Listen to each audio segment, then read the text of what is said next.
Bonjour à tous, le printemps est enfin arrivé et nos pissenlits sont sortis. Ça a pris beaucoup de temps parce que la température a été un peu bizarre au mois de mai ici.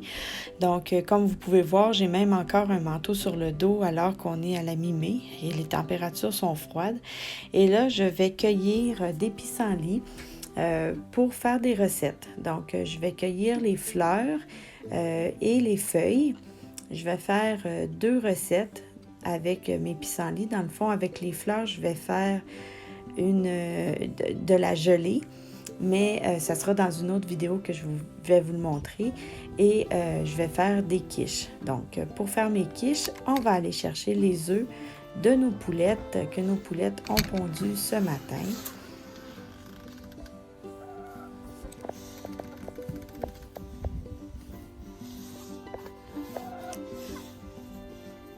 On en a une qui nous regarde. Coucou poulette! Donc, je ramasse les œufs de mes cocottes pour après aller à la cuisine faire mes quiches.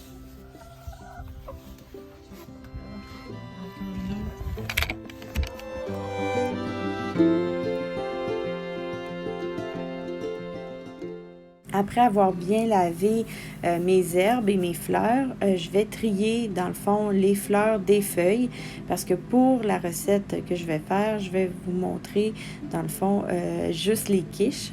Et ça, c'est le restant des fleurs que j'ai pas eu de besoin et on ne perd rien. Petit lapin qui s'appelle Robert va tout manger.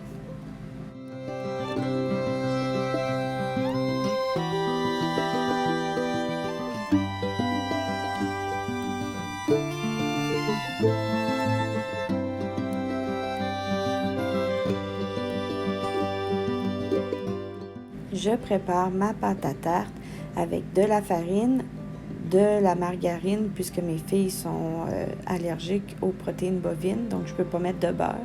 Et je mets de l'eau, donc c'est une pâte brisée toute simple que je prépare.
J'aime bien prendre le temps de faire des petits motifs sur mes croûtes de tarte. On mange avec les yeux. C'est sûr que ça prend un peu plus de temps, mais c'est tellement plus joli. Des fois, je mets avec des restants de pâte, je vais faire des formes à l'emporte-pièce. Là, c'est un motif tout simple qu'on fait simplement avec les doigts. Ça embellit notre pâte.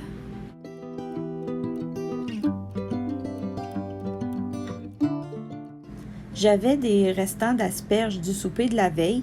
Donc, ce que j'ai fait, je les ai coupés en morceaux et je les ai séparés dans le fond de mes deux abaisses de pâte. Comme ça, je les ai rajoutés pour ne pas gaspiller. Et de toute façon, ça reste un légume printanier.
Avant de mettre mes herbes et mes oignons dans mon fond de quiche, je vais les faire revenir dans la poêle avec un peu d'huile d'olive.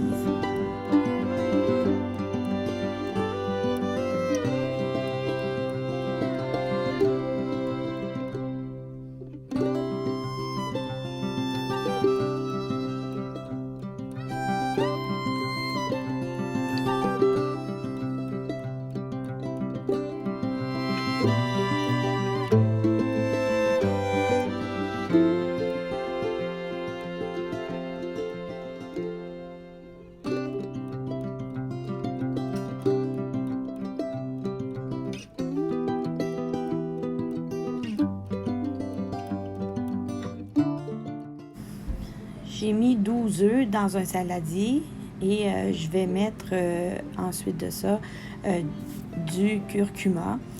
À chaque fois que je cuisine des œufs, j'essaie de mettre un peu de curcuma dedans parce que ça paraît pas. C'est une épice qui est anti-inflammatoire. Donc, j'aime bien en mettre, ça change. J'en mets pas beaucoup, donc ça change pas la saveur. Puis en même temps, vu que les œufs sont jaunes, ça cache la coloration du curcuma.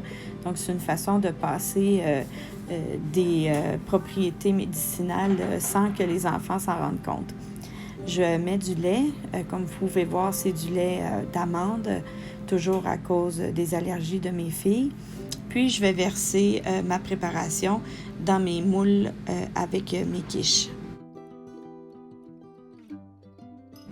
Je verse ma préparation dans mes quiches.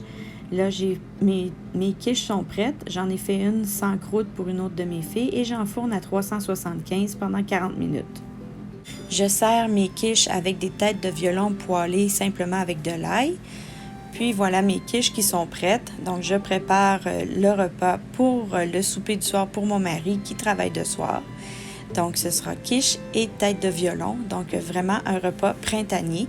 Si vous avez aimé la vidéo, n'hésitez pas à me donner un pouce bleu. Vous pouvez trouver la recette complète sur womanandpearls.com. N'hésitez pas à partager la vidéo et à vous abonner si c'est la première fois que vous êtes sur ma chaîne. Et on se revoit dans une prochaine vidéo. Au revoir!